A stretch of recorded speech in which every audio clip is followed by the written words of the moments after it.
Hey guys, welcome to another movie review. Today I'm going to be talking about the new Harry Potter film spin-off, which is Fantastic Beasts and Where to Find Them. This film is a prequel to the Harry Potter film series, and it's also a spin-off, and it takes place in the 1920s, which is about 70 years before even the events of the first Harry Potter book even happen. So in this film, you guys, we focus on, rather than Harry Potter, we focus on a zoologist from the Wizarding World whose name is Newt Scamander, and he recently moved to the New York City area, and he's trying to understand creatures that possess magical abilities, both from his wizarding world and from the real world. And he's trying to get to a place back in the U.S. that will put a creature that he's had a possession of back to his home place, back to where this creature belongs. But while on the way, he carries this briefcase with him that magically holds all these creatures within it that he's studying, and somehow some of these creatures manage to escape the briefcase and they get loose within New York City. So what he has to do is, since the real world really isn't exposed to wizards and witches yet, and they're all muggles and they don't understand, they're people that don't possess magic. They don't completely understand what all these magical abilities can do with these creatures and so forth. And he also has to keep his own wizarding abilities to himself as much as possible. So he has to get all these creatures back within his briefcase that managed to escape, while also having to deal with a character of sorts that is also a threat to the city that also possesses magic abilities. So Newt Scamander has a lot in his hands. Not only does he have to get all these creatures back in the briefcase, he has to deal with this form of evil that is spreading across the city. So overall, guys, I loved what they did here with Fantastic Beasts and Where to Find Them. It was such a neat and interesting way to continue the Harry Potter film universe. Eddie Redmayne really was a really neat character as this Newt Scamander character. And I'm really glad that, for Harry Potter to continue this way, this is definitely the way I would prefer Harry Potter to continue in a way with. It's in that same universe, it's within that same place. Things that have happened, that we are aware of as the film series, are still acknowledged a lot, but it's still its own thing. It's its own series. It's going to be its own set of characters, and I think that's the most interesting way you could continue Harry Potter is, make it take place in the same universe, but it doesn't necessarily have to be about Harry Potter. And I think that's something that this film does very, very well, is being its own story. So for my positives and negatives of Fantastic Beasts and Where to Find Them, there are some truly outstanding visuals in this film. The creatures, the magical abilities of these wands that the witches and wizards use, the things that the villains do, and so forth. All these things have had fantastic visuals. I can't imagine. They only spent probably about 2 or 3 years on this movie, I think. I couldn't imagine getting all these really amazing visuals ready to go for this film in time for this release here. They really did a great job with all these visuals. They look so incredibly good. It's so incredible to think that it's only been 5 years since the last Harry Potter film, and those visual effects were even great for back then as well. But they are really, really good in this film. They really did a great job with the visuals in this movie. And like I was saying before, I think this is a very great way to continue the Harry Potter film universe, where it doesn't necessarily have to take place after the last book, but it is before the first book, and it's many years before. And as a result, you have a lot of things creatively that you can do that still give you plenty of time to set up that first Harry Potter story and still make it its own thing. So I like how it's in the same universe. There's possibly characters that we're going to see in sequels and so forth that we're going to be familiar with from the Harry Potter films. And it's just a great and interesting way to just continue this Harry Potter film universe without exactly making it a Harry Potter movie. And there's some really interesting characters here. Newt Scamander, played by Eddie Redmayne, is very interesting. He has a pained past. This zoologist thing that he's been doing and studying these creatures, he clearly has a passion for, and it gets the many struggles that he has out of his system, and to get away from those things to really pursue the thing that he has passions for. And he has a baker friend along the way that doesn't possess magic but is very fascinated with what's going on.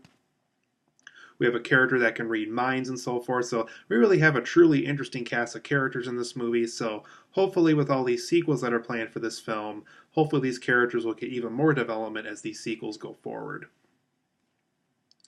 There's also some unique and fun creatures that we're introduced to in this film that we did have not seen yet in the Harry Potter films, and if we have, we've heard just like brief explanations of some of them, but never exactly what they do and what they're capable of and what they're like in person. So just unique and fun new creatures. Probably one of my personal favorite ones was a little grass creature that lives on these trees, and they supposedly protect the wood that are made from wands. So the trees that they use to make wands with, these little creatures help protect those trees. So that way, places like Ollivanders from the Harry Potter films, for those who remember that, so that way they can create wands and so forth. So I like how there's interesting creatures like that that have a significance within the Harry Potter film universe. They're not just there to be there. They're interesting, unique, and fun, and they actually have something to do with these Harry Potter films. And also, when the comedy works in this film, when there's moments that just kind of take a step back to focus on humor and so forth, the comedy element really works well in this film. Dan Fogler, I think his name is, he plays kind of the comic relief character. He really nails the comedy in this film. Every time there's a joke or a scene that's meant to be funny, it just really works well. The comedy lands exactly where it should be. The comedy element worked really well in this movie. There's also some first person view shots, specifically when like a creature gets out of the briefcase or is flying around fast or is causing havoc in the city. And what David Yates, the director of this movie, did, who also worked on several other Harry Potter films, he gives first person view shots of these characters. So we're seeing exactly what they're seeing while these things happen, and they feel very intense and very fun. We really feel like we're flying in the air with these creatures and so forth. And whenever he does those first person view shots, they're just really intense and really well shot. There's also a lot of Easter eggs to the Harry Potter film universe, so if you're really looking around in this movie and really remembering things that were pretty significant within the Harry Potter films, you'll be able to notice a lot of items and so forth that are very much significant to those Harry Potter films, and it's a lot of fun to watch. For my negatives of Fantastic Beasts, because it's not quite a perfect film, I think the last Harry Potter film, The Deathly Hallows Part 2, is probably still my personal favorite Harry Potter film, but this is, this film is really, truly great, but I do have a couple nitpicks with it, so when I do have these negatives here, they're more so just nitpicks that I think could have been a little bit better as to how to improve this project, but not exactly like, oh, this is completely wrong with this movie. And those nitpicks happen to be, I think the first act of this film is a little slow. Once we get to that second and third act, obviously the story is very much on the page where it should be, and the pacing is much better by then. But that first act is very slow. It has a very hard time getting things started up and getting us introduced to these characters the right way and so forth. So for me personally, Act 1 was a little bit slow, but once the actual story was starting to unfold, everything was fine. It's just that first act was just a little bit too slow.